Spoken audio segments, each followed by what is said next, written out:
মানুষ কতটা বিচিত্র হতে পারে। সব সময় স্বপ্ন দেখতে থাকে যে কাল আমি এটা করব, কাল আমি ওটা শুরু করব, কাল আমি ওটা সম্পন্ন করব। এই যে কাল শব্দটা, এই কাল অত্যন্ত বিচিত্র এক শব্দ। আমরা সব সময় এটাকে আসতে দেখতে পাই, কিন্তু এটা আসাতে বর্তমানে পরিণত হয়। আবার আজ নতুন কাল দেখতে পাই, তার জন্য অপেক্ষা করি, যখন সেটা সামনে আসে বর্তমানে পরিণত হয়। এই কাল সব সময় একটা মিথ্যে সান্ত্বনা দেয় যে সে আসছে, কিন্তু সে কখনোই আসে না। যেটা আপনার হাতে রয়েছে তা হলো আজ, বর্তমান। তাই যা করার আছে, যা সম্পন্ন করতে চান, যা শুরু করতে চান, আজ করুন, বর্তমানে করুন। কারণ আজ আপনি যা করবেন সেটাই আপনার ভবিষ্যৎ নির্ধারিত করবে। ভবিষ্যতের বিষয় ভাবতে থাকলে ভবিষ্যৎ সুন্দর হবে না। আজ কর্ম করতে হবে। তাই আজ বর্তমানে জীবনযাপন করুন, কর্ম করুন, আর আমার সাথে ভালোবেসে বলুন, রাধা রাধা। পঞ্চম তত্ত্ব, আকাশ, নব, ব্যোম। আসলে কোনো ভ্রম নাকি সত্য? ভ্রম তো হতে পারে না, কারণ ভ্রমের মধ্যে কেউ বাঁচতেই পারে না। আর যদি সত্য হয় তাহলে এতটাই বিশাল যে আমাদের চোখের থেকে, আমাদের ইন্দ্রিয়ের থেকে, আমাদের মস্তিষ্কের থেকে, আমাদের চিন্তা ভাবনার থেকেও অনেক ঊর্ধ্বে, যাকে আমরা বুঝতেই পারি না। এটা যতটাই বিশাল আকার, ঠিক ততটাই সরল। এই আকাশ যতই অন্ধকারাচ্ছন্ন, ততটাই আলোর প্রকাশ প্রদান করে থাকে। দেখতে গেলে এ হলো জীবনের সঞ্চালক, কিন্তু যদি ক্রুদ্ধ হয়ে যায় তাহলে প্রাণ কেড়ে নিতেও দ্বিধা বোধ করে না। এই আকাশ শুধুমাত্র পৃথিবী লোক নয়, বরং এই সমগ্র ব্রহ্মাণ্ডকে, এই সমগ্র সৃষ্টিকে, এর প্রত্যেকটা তারাকে, প্রত্যেকটা গ্রহকে একটা বিশেষ স্থান প্রদান করে। এর নিজের কোনোই অস্তিত্ব নেই, কিন্তু সকলকে অস্তিত্ব প্রদান করে। এটাই হলো এই আকাশের মাহাত্ম্য। এই আকাশে হলো মাহাত্ম্যের প্রতিরূপ, যা আমাদের ভাবনা দ্বারা উৎপন্ন হয়। আপনিও আকাশের মতো এই বোধকে আপন করে নিন। আপনার জীবনও আকাশের মতন মহান এবং বিশাল হয়ে উঠবে। আর তখনই মন সুপ্রসন্ন হয়ে বলবে, রাধা রাধা।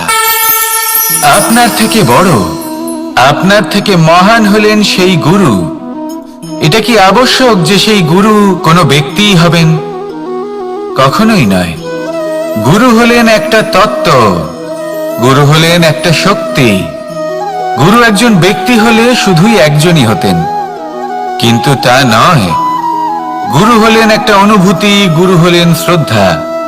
গুরু তিনি যিনি আপনার ব্যক্তিত্বের পরিচালক হন। গুরু তিনি যিনি আপনার ব্যক্তিত্বের নির্মাতা হন।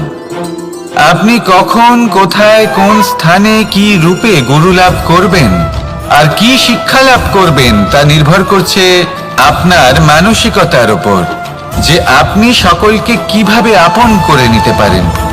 যদি আপনি গুরুকে আপন করতে চান, জ্ঞানকে আপন করতে চান, তাহলে আপনার মধ্যে শ্রদ্ধা জাগ্রত করতে হবে, সামর্থ্য জাগ্রত করতে হবে।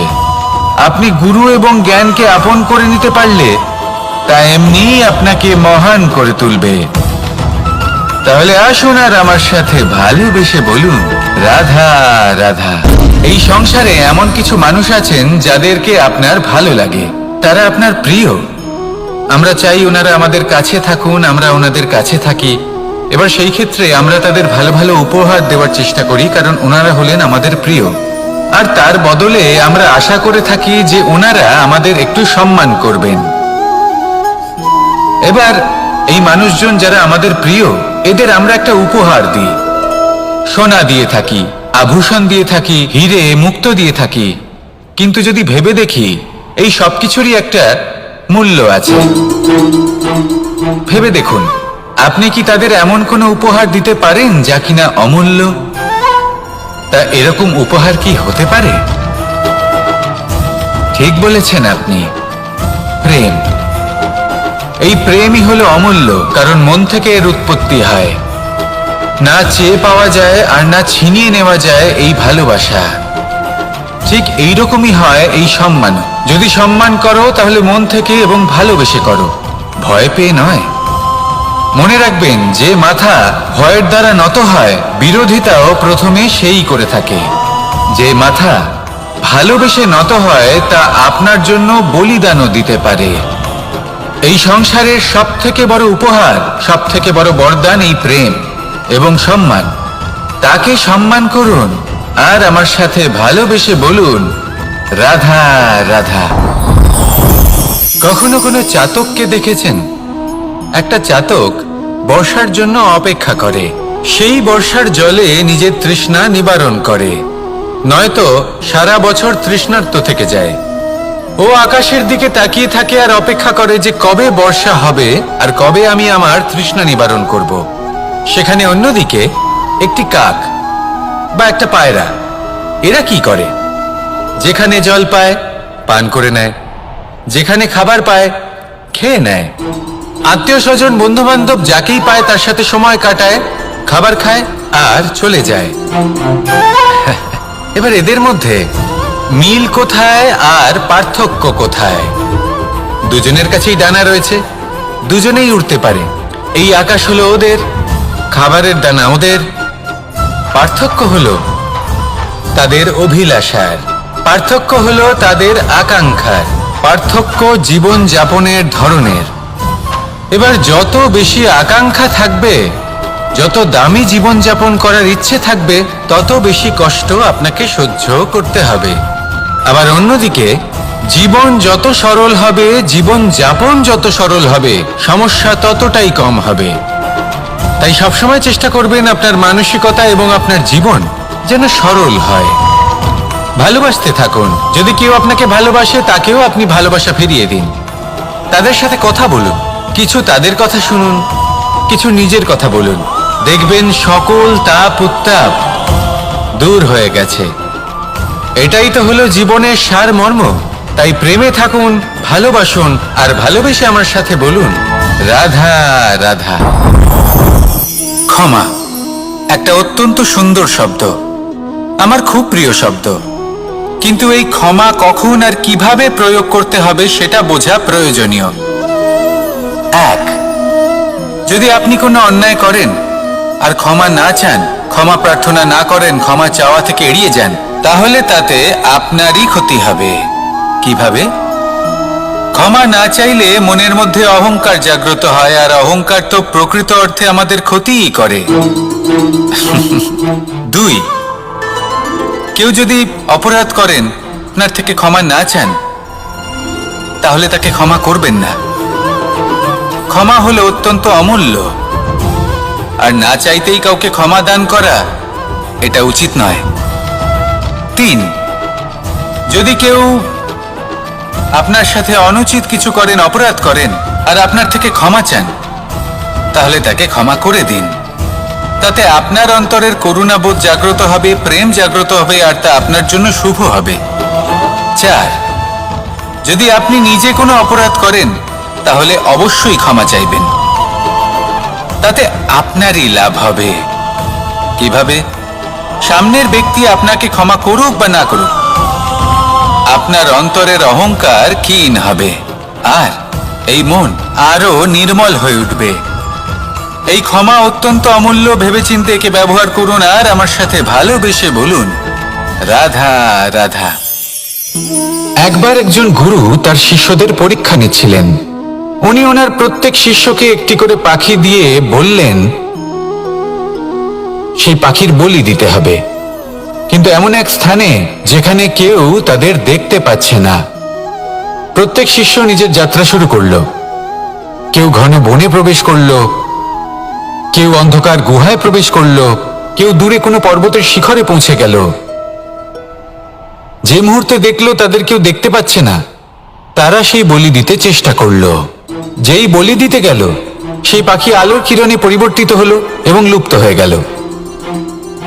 একজন শিষ্য ছিল যে আবার গুরুর কাছে ফিরে এলো। সে বলল, ক্ষমা করবেন গুরুদেব, কিন্তু আমি এমন কোনো স্থান পেলাম না যেখানে কেউ আমাকে দেখতে পাচ্ছে না। অন্য কেউ না দেখতে পেলেও আমি নিজে দেখতে পাচ্ছিলাম, আমার অন্তর্মন দেখতে পাচ্ছিল। সেই শিষ্য বুঝতে পেরেছিল যে পরমাত্মার দৃষ্টি সবসময় তাকে দেখতে পাচ্ছে, আর ও কখনো অনুচিত কর্ম করতে পারবে না। আর শুধুমাত্র এই কারণে সেই শিষ্যই সেই পরীক্ষায় উত্তীর্ণ হলো। আসুন আর আমার সাথে ভালোবেসে বলুন, রাধা রাধা। আমরা সবাই ফল খাই, কিন্তু আমাদের সেই ফলই প্রিয় হয় যে পরিপক্ক হয়ে ওঠে, যেটা নম্র হয়, আর যে ফল অনেক বেশি মিষ্টি আর সুস্বাদু হয়ে থাকে, যাদের রঙে বাহার দেখা যায়।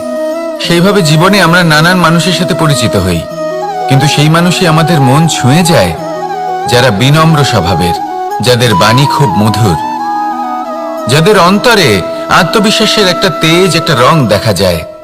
এবার এমন ব্যক্তি আমরা কি করে হব?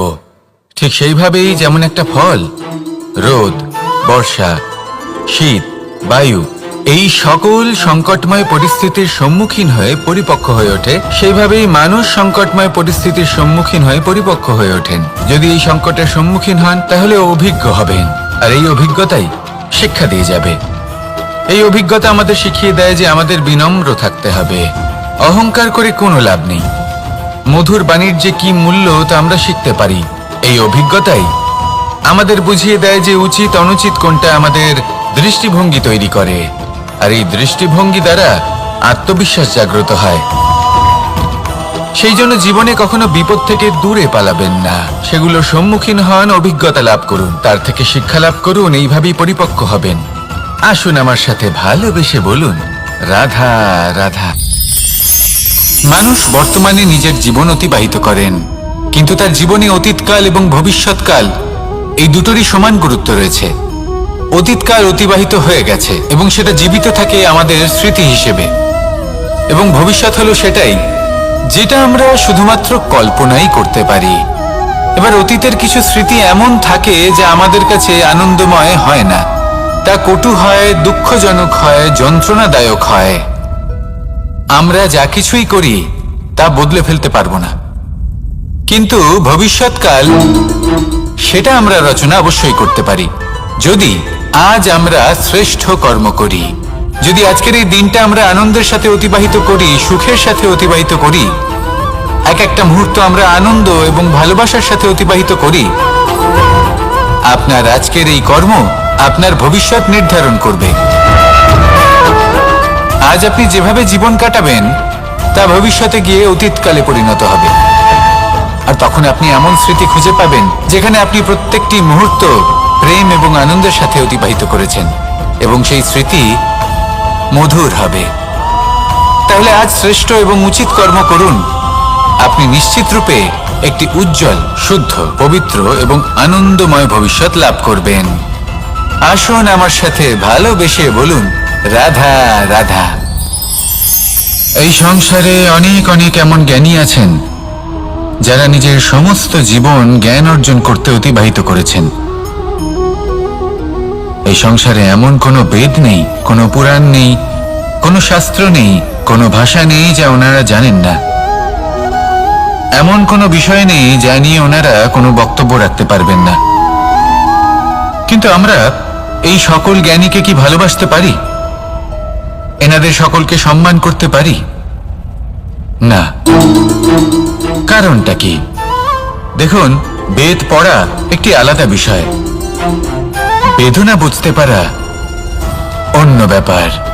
এবং বেদনা বোঝার জন্য, সেই জ্ঞান লাভ করার জন্য আপনাকে মন থেকে করুণা এবং প্রেমের সঠিক অর্থ বুঝতে হবে। সামনের ব্যক্তির বেদনা বুঝতে হবে, তার যন্ত্রণাকে বুঝতে হবে। তারপর যে জ্ঞান আপনি অর্জন করেছেন বেদ থেকে, পুরাণ থেকে, শাস্ত্র থেকে, তা প্রয়োগ করে তার বেদনার নিবারণ করা, সেটা বেশি গুরুত্বপূর্ণ। সেই জন্য জীবনে শুধুমাত্র শাস্ত্র এবং বেদ পড়ে জ্ঞান অর্জন করতে সময় নষ্ট করবেন না। মন থেকে প্রেমের কি অর্থ সেই বিষয়ে জ্ঞান লাভ করার চেষ্টা করুন, করুণাও বুঝতে চেষ্টা করুন। একজন শ্রেষ্ঠ ব্যক্তি হয়ে উঠুন, আর আমার সাথে ভালোবেসে বলুন, রাধা রাধা।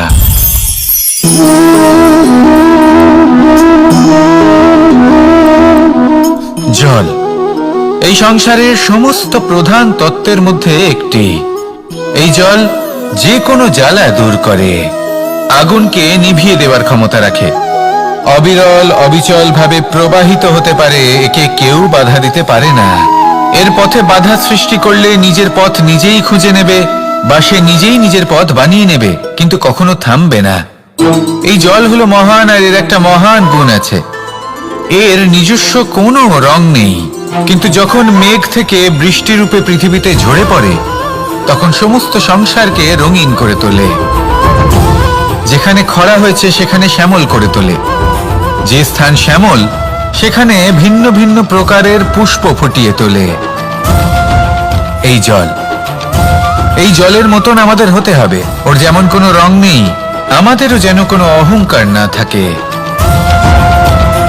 শুধু কর্মের এই ধারাতে বইতে থাকুন, এই সংসারের মঙ্গল করতে থাকুন, শ্রেষ্ঠ কর্ম করতে থাকুন। এই সংসারকে এটা বলার কোনো প্রয়োজন নেই যে আপনি কে। আপনি যদি কর্ম করতে থাকেন তাহলে এই সংসার নিজে থেকেই আপনার মূল্য জানতে পারবে, আর তখন এই মন প্রসন্ন হয়ে বলবে, রাধা রাধা। বড়ই অদ্ভুত ব্যাপার, একটি পাথরের প্রতিমা যখন মন্দিরে স্থাপিত হয় তখন তা আমাদের কাছে ভগবান সম হয়ে দাঁড়ায়, কিন্তু যখন একজন জীবিত মানুষ মন্দিরে গিয়ে থাকেন তখন তার শরীর, মন, আত্মা সেই সব পাথর সম হয়ে দাঁড়ায়। কিন্তু এমনটা আমি ঠিক কেন বললাম ভেবে দেখুন। মানুষ এটা চান যে কোনো পরিস্থিতি, যে কোনো স্থানেই তার বিজয় হোক, কিন্তু এখানে এসে সে পরাজিত হয়। এরকম ঠিক কেন হয়? সমস্ত খেলা হলো ভাবনা চিন্তার, বিচারধারার, দৃষ্টিভঙ্গির, উত্তরদায়িত্বের খেলা।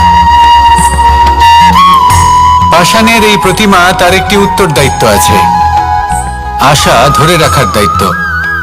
সেই আশা জানিয়ে মানুষ মন্দিরে আসেন। তেমনি মানুষের একটি উত্তরদায়িত্ব আছে যেটা সে ভুলে যায়, আর সেই উত্তরদায়িত্ব হলো এটা, যে মন্দিরে যে ভগবানকে সে প্রসন্ন করতে যাচ্ছে তাকে সে তখনই খুঁজে পাবে যখন পূর্ণরূপে সে সমর্পিত থাকবে। যদি মনে সমর্পণের ভাব না থাকে তাহলে ভগবান কখনো প্রসন্ন হবেন না। নিজের উত্তরদায়িত্ব বোঝার বদলে মানুষ শুধু একটা অনুষ্ঠান পালন করেন, যেমন ফুলের একটা মালা অর্পণ করেন, আর সেই কারণেই তিনি পরাজিত হন। আপনি ফুলের মালা অর্পণ করুন, প্রসাদ অর্পণ করুন, কিন্তু মনের মধ্যে পূর্ণ সমর্পণের ভাব থাকা প্রয়োজনীয়। তবেই আপনি মন্দিরে গিয়েও প্রাণবন্ত হয়ে থাকতে পারবেন, তবেই ঈশ্বরকে প্রসন্ন করতে পারবেন। আসুন আমার সাথে ভালোবেসে বলুন, রাধা রাধা। এই সংসারের অন্তের, এর বিনাশের প্রারম্ভ কিভাবে হয়? কোনো যোগের মাধ্যমে, কোনো ভয়ানক অসুরের আগমনে, নাকি প্রকৃতির রাগের কারণে? না, এই সংসারের বিনাশের প্রারম্ভ হয় আমি থেকে। এই আমি, এই তুমি, এটা আমি করেছি, ওটা তুমি করেছো, এটা আমার, ওটা তোমার, আদি ইত্যাদি। এই ভাব যখন মনে বাসা বেঁধে নেয়, সর্বপ্রথম ঘর ভাগ হয়, তারপর বসতি, তারপর প্রাণ, আর তারপর দেশ, আর সবার শেষে সমস্ত সংসার ভাগ হয়ে যায়। আর এই ভাগ হয়ে যাওয়া শেষে মনোমালিন্যে পরিণত হয়। এখন এমত অবস্থায় কি করা যেতে পারে? কিভাবে বাঁচা যায় এই পরিস্থিতির থেকে? কিভাবে দূরে থাকা যায় এই বিনাশের থেকে? উত্তর সেই একটাই, করুণা। একে অপরের দরকারগুলি বুঝুন, একে অপরের সমস্যাগুলি বুঝুন, একে অপরের দুঃখের সাথী হয়ে দাঁড়ান, একে অপরের সুখের ভাগীদার হন। আর শেষে যখন এই আমি আমরাতে পরিণত হবে, তখন এই বিনাশ নিজে থেকেই দূরে চলে যাবে। তাহলে আমরাতে বিশ্বাস করতে শিখুন, আর আমার সাথে ভালোবেসে বলুন, রাধা রাধা। এই মুদ্রা। এবারে ভাবুন, এটাই আমাদের জীবন। জীবনের সুখ আর দুঃখ এই মুদ্রার এই জীবনের দুটি দিক। কিন্তু যখনই আমরা ঈশ্বরের কাছে প্রার্থনা করি তখনই আমরা সুখ চাই, আর সেই সুখ আসেও। আর যখনই সেই সুখ আসে তখন ব্যক্তি সর্বপ্রথম তাকে ভুলে যায় যে দুঃখের সময় ওনার সাথে ছিলেন। আর এমত অবস্থায় উনি সাহায্য করেন না, উনি করেন উপকার। আর এই উপকারের বদলে মানুষের থেকে উনি নিজের জন্য শ্রদ্ধা চান। আর সেই শ্রদ্ধা, সেই চাহিদার কারণে উনি নিজেকে অন্যদের থেকে শ্রেষ্ঠ, অন্যদের থেকে ভিন্ন মনে করতে বিবশ হয়ে যান। আর আলাদা হবার কারণে তার মধ্যে জেগে ওঠে অহংকার, আর সেটাই হয় তার পতনের কারণ। এবার এতে কি করা যেতে পারে? কি চাওয়া যেতে পারে ঈশ্বরের কাছে? এই প্রশ্ন অবশ্যই মনে আসে। ঈশ্বরের কাছে চান সুখ, শুধুমাত্র ততটাই যাতে অহংকার না আসে, আর দুঃখ ততটাই যাতে শ্রদ্ধা না চলে যায়। রাধা রাধা। এই সংসারে এমন কিছুই নেই যা সব সময় একই থাকবে। যা কিছু নির্মাণ হয়েছে তা একদিন অবশ্যই ভেঙে পড়বে, কিন্তু এই ভেঙে যাওয়ার বিশ্লেষণ আপনি কিভাবে করবেন তা আপনার উপরে নির্ভর করছে। ওই আকাশের দিকে তাকান, ওই মেঘ, ওটাও ভেঙে পড়ে, কিন্তু নিজে ভেঙে পড়ার সাথে বর্ষাকে তৈরি করে যায়। মাটির ডেলা অবশ্যই ভেঙে পড়ে, কিন্তু ব্যবহারযোগ্য মাটির রূপ নিয়ে। এই ধরিত্রীর বুকে কোনো এক বীজ যখন ভেঙে পড়ে তখন ধরিত্রীর উপর এক বিশাল আকারের বৃক্ষ নির্মাণ করে। যদি জীবনে কিছু ভেঙে পড়ে তাহলে নিরাশ হয়ে পড়বেন না, নিজের সাহস হারাবেন না। ধনাত্মক দৃষ্টিভঙ্গি দিয়ে দেখতে চেষ্টা করুন। মনে করুন নিয়তি নিশ্চয়ই আপনার জন্য আরো ভালো কিছু ভেবে রেখেছে, যা ভবিষ্যতে আপনার প্রতীক্ষা করছে। ধনাত্মক চিন্তা ভাবনা করতে থাকুন, তারপর দেখবেন শ্রেষ্ঠ রচনা নিজেই তৈরি হবে। রাধা রাধা। চলতে থাকা, থেমে যাওয়া, বিশ্রাম নেওয়া, তারপর দম নিয়ে পুনরায় দাঁড়িয়ে পড়া, আর তারপর আবার সেই পথ চলা। এটা জীবনের অভিন্ন এক অঙ্গ, এটার থেকে আপনি পালাতে পারবেন না। কিন্তু এই অঙ্গকে আপনি নিজের জীবনে কিভাবে প্রয়োগ করবেন, কিভাবে তাকে কাজে লাগাবেন, সেই সিদ্ধান্ত আপনাকে নিতে হবে। যারা হেরে যান তারাও জীবনে থমকে যান, আবার যারা জেতেন তারাও দাঁড়িয়ে পড়েন। যারা হেরে যান তারা হাঁপিয়ে দাঁড়িয়ে পড়েন, যারা জিতে যান তারা দাঁড়িয়ে পড়েন সেই সর্বোচ্চ স্তরে পৌঁছে গিয়ে। এবার দাঁড়াতে তো আপনাকে হবেই, তা হতেই হবে। কিন্তু কখন, কিভাবে দাঁড়াবেন, ক্লান্ত হয়ে নাকি সর্বোচ্চ স্তরে পৌঁছে গিয়ে, সেই সিদ্ধান্ত আপনার। অবশ্যই দাঁড়িয়ে পড়ুন, কিন্তু ক্লান্ত হয়ে নয়, কারণ আপনাকে পুনরায় দাঁড়িয়ে পড়তে হবে, পুনরায় যাত্রাপথে এগোতে হবে এবং সর্বোচ্চ স্তরে পৌঁছতেই হবে। রাধা রাধা। স্বপ্ন, আমরা জীবনে স্বপ্ন দেখতে থাকি, সেটা পূরণ করার পূর্ণ প্রয়াস করে থাকি।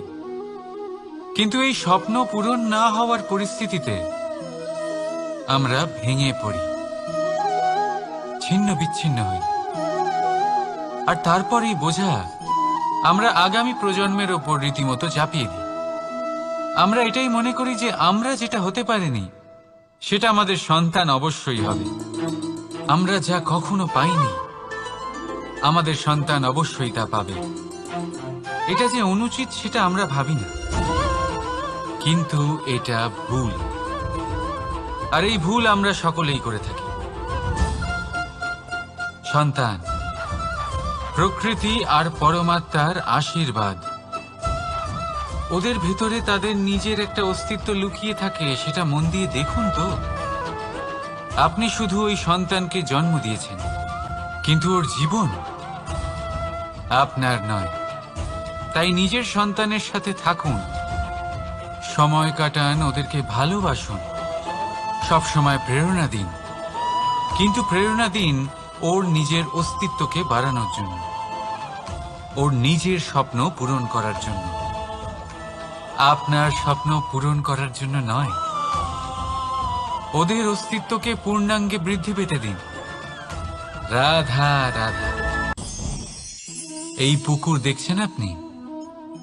পুকুরের জল কখনো প্রবাহিত হয় না, একই স্থানে জমে থাকে, আর সেই কারণে কিছুদিন পর ময়লা হতে শুরু করে। কিন্তু তাও আমরা একে ত্যাগ করি না, আমরা তবুও একে পুজো করি। শুধুমাত্র এই কারণে নয় যে অতীতে সে আমাদের তৃষ্ণা মিটিয়েছে, কিন্তু এই কারণেও যে যদিও বা সে ভবিষ্যতে আমাদের তৃষ্ণা না মেটায়, কিন্তু প্রয়োজন হলে আগুন অবশ্যই নেভাতে পারে। ঠিক সেই রকমই হয় আমাদের সম্পর্ক, সম্পর্ক যা আমরা বহু বছর পরিশ্রম করে তৈরি করি, যে দরকার পড়লে আমাদের সহায়ক হয় কোনো না কোনোভাবে। সেই জন্য সম্মান করতে শিখুন এই সম্পর্কগুলিকে, শিখুন এই সম্পর্কগুলিকে অটুট রাখতে। কথায় কথায় এই সম্পর্কগুলিকে ভেঙে দিতে শিখবেন না। রাধা রাধা। বিষ, এই শব্দটা শুনলেই মনে অনেক কল্পনা জন্ম নেয়। কল্পনা অসহ্যকর তিক্ততার, কল্পনা অত্যন্ত বেদনাদায়ক মৃত্যু। এবার যদি আপনাকে জিজ্ঞেস করা হয় যে সবচেয়ে বিষাক্ত বিষ কোনটা, তাহলে আপনি কি বলবেন? কেউ বলবে সর্পের বিষ, কেউ বলবে কাঁকড়া বিছের, কেউ বলবে কালকিউটের বিষ। কিন্তু না, এই সমস্ত রকম বিষ সেই বিষের সামনে টিকতে পারবে না যাকে আমরা বলে থাকি কানের মধ্যে ঢালা বিষ। শুনতে অত্যন্ত মিষ্টি, কিন্তু তিক্ততায় অত্যন্ত বিষাক্ত। পেটের মধ্যে যাওয়া এই বিষ শুধুমাত্র একটি মানুষের মৃত্যুর কারণ হয়, কেবল একটি। কিন্তু কানের মধ্যে ঢালা এই বিষ একাধিক সম্পর্কের নাশ করতে পারে। আর এটাতে সেই ব্যক্তির ভুল নেই যে আপনার কানে বিষ ভরেছে, আপনি তাকে দোষ দিতে পারেন না। এখানে দোষ আপনার নিজের, যে এই বিষকে আপনি নিজের উপরে প্রভাব ফেলতে দিয়েছেন, এই বিষকে সুযোগ দিয়েছেন আপনার ক্ষতি করতে। এটা আপনার ভুল। সেই জন্য কুমন্ত্রণায় কখনো কান দেবেন না। আপনার মনে ভালোবাসার দৃঢ়তা জাগিয়ে তুলুন আর নষ্ট করে দিন এই সংসারের সমস্ত বিষের প্রভাবকে। রাধা রাধা। জীবন, আমাদের এই জীবন, সুখ আর দুঃখ, এই দুইয়ের মিশ্রণ। এদের সংমিশ্রণই জীবনের ভারসাম্য বজায় রাখে। এখন এই সুখ, সুখ এমন এক বস্তু যাকে সবাই খুঁজে চলেছে। দুঃখ এমন এক অনুভূতি যা সবার কাছে আছে। আমাদের প্রত্যেকের জীবনে সুখ আর দুঃখ আসতে থাকবে আর যেতেও থাকবে, এটা অবশ্যই জীবনে থাকবে। কিন্তু সফলতা, এটা সবার জীবনে আসে না। কেন? কারণ এই সফলতা সুখ আর দুঃখের দ্বারা প্রাপ্ত হয় না। সফলতা প্রাপ্ত হয় নিজের উপরে বিশ্বাস করতে থাকলে। আকাশের ওই সূর্যকে দেখুন, সূর্যের বিশ্বাস আছে নিজের উপর যে সে সমস্ত জগৎকে আলোকিত করতে পারবে, নিজের প্রথম রশ্মি দিয়ে অন্ধকারকে দূর করতে পারবে। সূর্য এই বিশ্বাস নিয়েই আসে, আর কিছুক্ষণের মধ্যেই সমস্ত সংসার থেকে অন্ধকারকে বিনাশ করে ফেলে সে। তাহলে মনে রাখবেন, এই সুখের আভাস, এই দুঃখের অনুভূতি আসতেও থাকবে আর যেতেও থাকবে। শুধু নিজের উপরে বিশ্বাস রাখুন, তারপর দেখবেন এই সফলতা আপনার দাস হয়ে থাকবে। রাধা রাধা। চাঁদ কত শ্রেয়, শুভ্র, কত সুন্দর, কিন্তু যদি আপনি মনোযোগ সহকারে দেখেন তাহলে দেখবেন এই চাঁদেও দাগ আছে। আর এই দাগগুলি থাকার কারণে কি এই চাঁদের মাহাত্ম্য কখনো কমে যায়?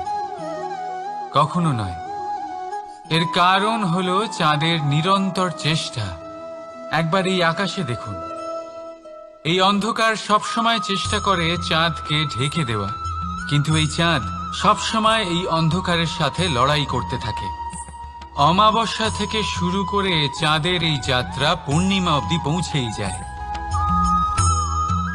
আর তাই এই চাঁদের পুজো করা হয়, এই কারণে এই চাঁদকে মাহাত্ম্য দেওয়া হয়। এইভাবেই যদি আপনার মধ্যে কোনো দোষ থাকে, কোনো খারাপ কিছু থাকে, তাহলে সেটা কোনো বড় ব্যাপার নয়।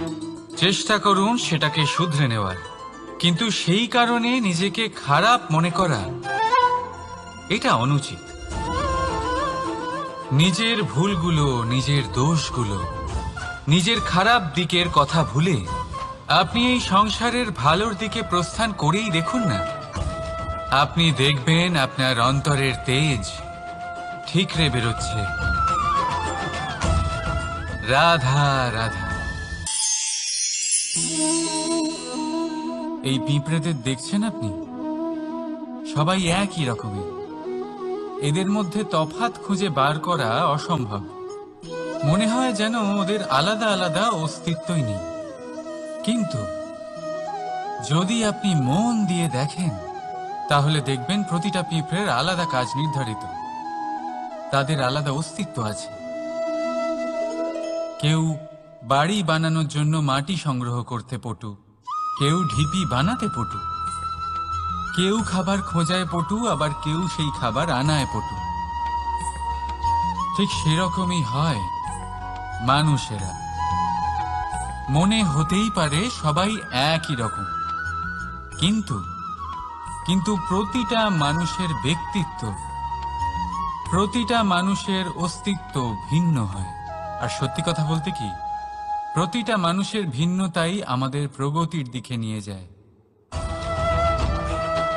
ভাবুন, যদি আপনাকে কারোর সাথে হাত মিলিয়ে চলতে হয়, তাহলে আপনাকে আপনার সোজা হাত তার উল্টো হাতে ধরে এগোতে হবে। এটাই সৃষ্টিকর্তার সৃষ্টির নিয়ম। ভিন্নতা, এই ভিন্নতাকে আশীর্বাদ ভেবে চলুন, এতে কোনো খারাপ নেই। রাধা রাধা। দাদা আমাকে বহুবার জিজ্ঞেস করেন যে কানাই, তুমি রাধার সাথে এই সংসারকে প্রেম শেখাতে এসেছো, তাহলে কেন তুমি রাধাকে এত বিরক্ত করো? কেন ও তোমাকে বিরক্ত করে? কেন এই ঝগড়াঝাটি হয়? কেন এই টানাপোড়েন চলে? এবার এটার উত্তর আমি কিছুটা এইভাবে দিতে চাই। পিঁপড়ে সেই বাড়িতেই প্রবেশ করে যেখানে মধু উপস্থিত আছে। যদি আপনার বাড়িতে মধু থাকে, কোনো মিষ্টি জিনিস থাকে, মিষ্টত্ব থাকে, তাহলে পিঁপড়ে সেখানে অবশ্যই প্রবেশ করবে। ঠিক এইরকমই হয় আমাদের সম্পর্ক। এর মধ্যে ছোটখাটো ঝগড়াঝাটি, টানাপোড়েন, রাগ করা, মন ভাঙানো, এই সব তো চলতেই থাকে। বিশেষ করে সেই সম্পর্কগুলিতে যেখানে মিষ্টত্ব আছে। মনে রাখবেন, যেই সম্পর্কে কোনো খুনসুটি নেই, রাগ করা, মান ভাঙানো নেই, কোনো ছোটখাটো ঝগড়াঝাটি নেই, সেই সম্পর্ক শুধুমাত্র মস্তিষ্ক দিয়ে পালন করা হচ্ছে, মন থেকে নয়। তাই মন থেকে ভালোবাসতে শিখুন। আর এই ছোটখাটো ঝগড়াঝাটির, এই অম্ল মধুর খুনসুটির আনন্দ উপভোগ করুন, কারণ এতেও ভালোবাসা আছে। রাধা রাধা। এই পুস্তক বড়ই কাজের জিনিস। কাহিনী হোক, কবিতা হোক, স্মৃতি হোক, এতে যাই লিখে দেবেন তা ভবিষ্যতের পুঁজি হয়ে যাবে। কিন্তু যদি কখনো এমন হয় যে এই পুস্তক ময়লা হয়ে যায়, বা যদি কোনো পাতায় আপনি ভুল করে কালি ফেলে দেন, বা কোনো বাক্য লিখতে গিয়ে আপনি ভুল করে ফেলেন, তাহলে আপনি কি করেন? সেই পুস্তক কি আপনি তুলে ফেলে দেন? না, তাই তো? শুধু একটা পাতা ছিঁড়ে ফেলেন যাতে সেই পুস্তক সঠিক থাকে, সুন্দর হয়ে ওঠে। এই পুস্তকের মতোই হয় আমাদের সম্পর্ক। তার সেই এক পাতা, একটা ভুল।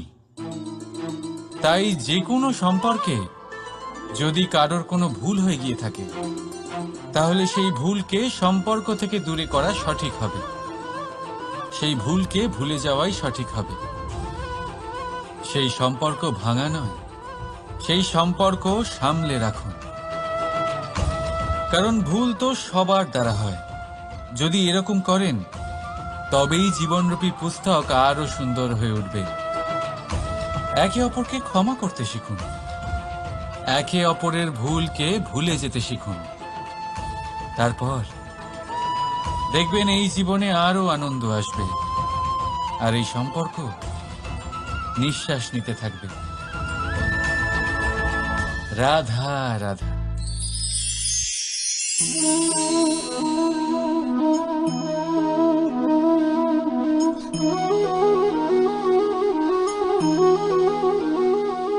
আমার এই ছায়া দেখতে পাচ্ছেন আপনি?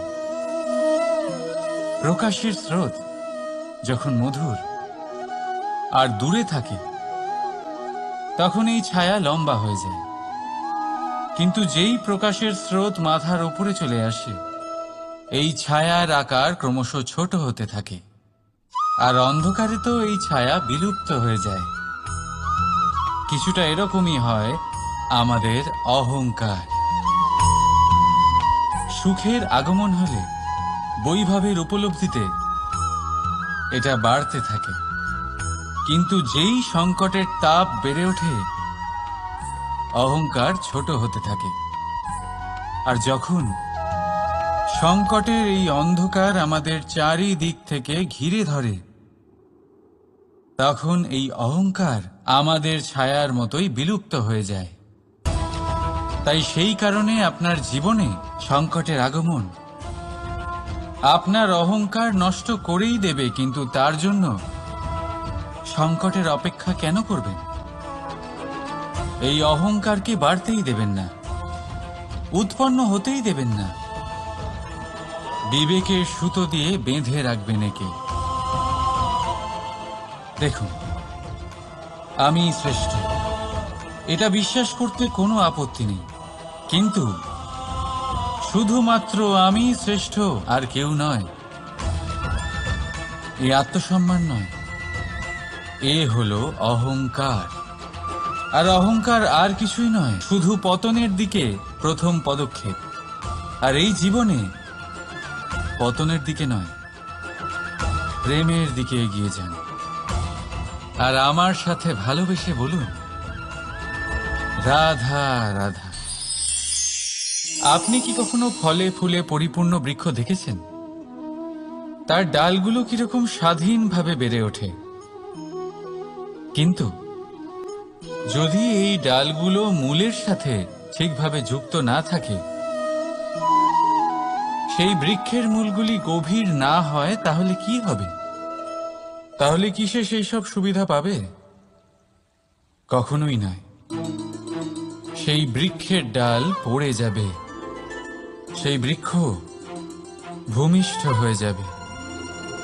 ঠিক সেইভাবেই চিন্তা ভাবনার স্বাধীনতার আনন্দ আপনি তখনই আস্বাদন করবেন যখন আপনার শিক্ষা গভীর হবে। তাই স্বাধীন থাকুন দৃষ্টিভঙ্গিতে, কিন্তু যুক্ত থাকুন শিক্ষার সাথে। রাধা রাধা। সমাজ, আমরা এই সমাজে বাস করি, আর বহুবার একটা গুরুত্বপূর্ণ কথা ভুলে যাই। এই সমাজ